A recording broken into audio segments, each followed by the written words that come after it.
In this video we're making a classic bacon double cheese smash burger.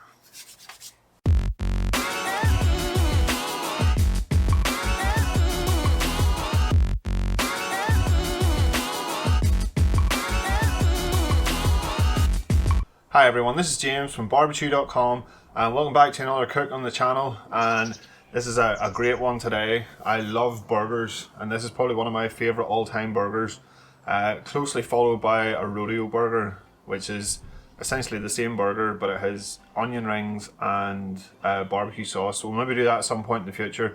This is just a classic bacon double cheeseburger, a little bit of tomato relish on there, nice toasted bun, perfect. So as always, the full step-by-step guide will be on my website, so I'll leave a link in the description for that, along with a link with some of the products and stuff I've used in today's video. To get things started then, we need to get the barbecue set up. So we're going direct today and we're doing these inside a cast iron skillet.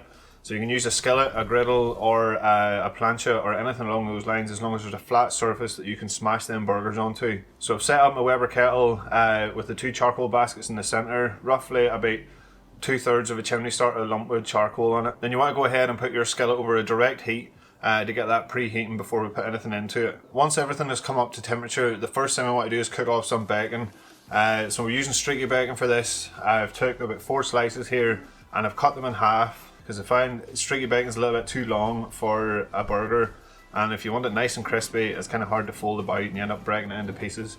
So cut those strips in half. They're a perfect size then to go on top of your burger. So put a little bit of oil into the skillet and then get the bacon in there to get it crisped up. This has the benefit then of also adding a bit of bacon fat to the skillet, so it'll add another layer of flavour to the burgers whenever we press them into that. So once the bacon fat has gone nice and golden and crispy, lift that off and put it onto some paper towel just to drain off any excess fat. And then it's time to get your burger patties ready. So for the patties today, we're just using ground chuck. There's nothing else in the mix. You can use whatever burger mix you fancy, but these are just quick, simple burgers. So good quality ground chuck. I've measured out roughly about 3 ounces for each. Whenever we're adding 2 burgers to a patty, sometimes you can find 2 quarter-pounders can be a bit much. So them 3-ounce burgers are just the right size for me with 2 of them in there. So if your 3 ounces of ground chuck formed into a ball, it's time to put the smash into smash burger. So place the ball of chuck into the skillet and then put a piece of parchment over the top, and then use the back of your burger slice, or you can use the back of a cast iron pan, just anything to press that down into the skillet. Whenever you have it pressed out flat, hold it there for a few seconds just so it starts to form that crust, and then you can peel the piece of parchment away and repeat the process for the next one. Once both burger balls are smashed, then it is time to season them up a little bit. Today we're using the Angus and Oink Montreal steak seasoning. It's my favourite burger seasoning by far. Haven't tried it on steak yet actually, but on burgers it is perfect. So give them both a good liberal seasoning of that. These are going to cook super quick, so we need to be ready with all the other ingredients. So the next thing to get in is the bun. So take your brioche bun, cut it in half, and then give each side a nice liberal coat of mayonnaise. The mayonnaise is my preferred fat for toasting buns with. A lot of people will butter them as well, but I find mayonnaise just gives you a nicer crust on the bun. So with both sides coated, place them face down in the skillet, and it'll not take them long to start crisping up. By that stage your burgers should be ready to flip, so carefully turn them over and you'll notice that nice golden crust on the top of the burgers.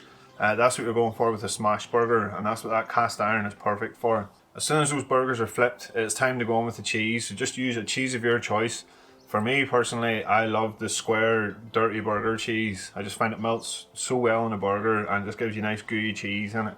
So a square of each goes onto each patty, and then we're going to actually use a cloche to steam these burgers and melt that cheese into them. So my cloche is a DIY job. It's actually a stainless steel fruit bowl from IKEA, and for ease of lifting it I just put a little handle on top. You can use a stainless steel bowl, you can use a lid off a saucepan, anything just to close the top of that skillet and build up the steam inside it. So add a dash of water to the skillet and it'll instantly start to steam, and then put the cloche over the top.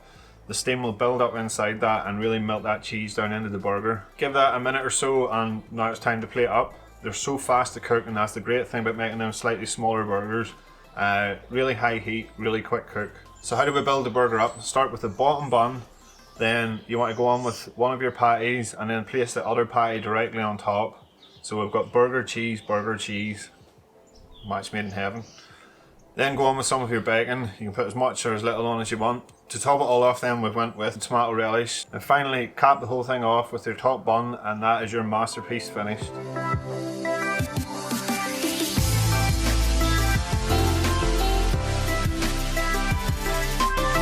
So now the fun part, giving it a try. This isn't going to be pretty, but I make no apologies for it. Just have to get stuck in. It's the perfect combination of a burger. Bacon and cheese. Bacon makes anything better. Nice patties, brioche bun, nicely toasted. What more could you want?